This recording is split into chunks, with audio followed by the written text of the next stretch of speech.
Insinyur Sutami, Menteri Indonesia termiskin yang jadi kesayangan Presiden Soekarno dan Soeharto.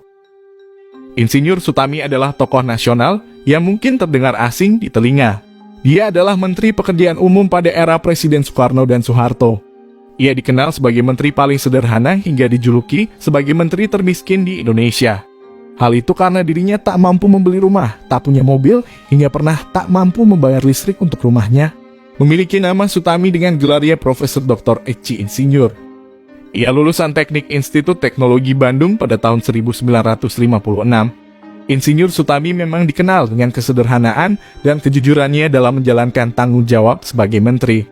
Tak heran dirinya menjadi orang kesayangan dua presiden Indonesia. Insinyur Sutami tak diusung oleh partai manapun, tapi ia menjabat menteri sampai 12 tahun di 6 kabinet. Menjadi yang terlama mengemban jabatan menteri di Indonesia. Meskipun begitu, kehidupannya sangat jauh dari kemewahan. Rumahnya yang berada di Jalan Imam Bonjol, Jakarta Pusat dibeli dengan cara mencicil dan baru lunas setelah dirinya pensiun menjadi menteri.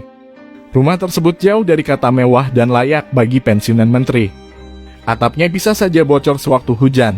Dia bahkan sempat mengalami kekurangan uang yang membuatnya telat membayar listrik, sehingga membuat PLN harus mencabut listrik di rumahnya yang berada di Solo, Jawa Tengah. Tidak hanya itu, pria asal Surakarta ini juga tidak pernah mau memanfaatkan fasilitas yang diberikan pemerintah. Semua fasilitas yang diberikan dikembalikan pada saat dia lengser. Bahkan ia pernah menolak pemberian mobil. Saat itu seorang pengusaha terkenal berniat memberinya mobil, tapi dengan halus Sutami menolak. Dia hanya minta diberi sedikit diskon saja dari pengusaha itu. Insinyur Sutami adalah sosok yang memperkenalkan gaya belusukan.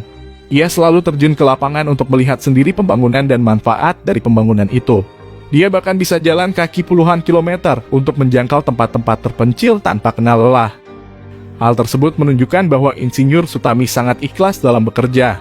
Beberapa proyek besar yang masih tren sekarang, yaitu pembangunan gedung DPR MPR, Jembatan Semanggi hingga Jembatan Ampera di Sungai Musi, Sumatera Selatan. Bahkan kinerjanya ini telah diapresiasi oleh Presiden Soeharto yang menyebutkan namanya ketika pembacaan pidato pada acara peresmian Bendungan Karangkates, Sumber Pucung, Kabupaten Malang, pada 16 Desember 1981. Ia mendapatkan sejumlah 5 tanda jasa baik dari dalam maupun luar negeri.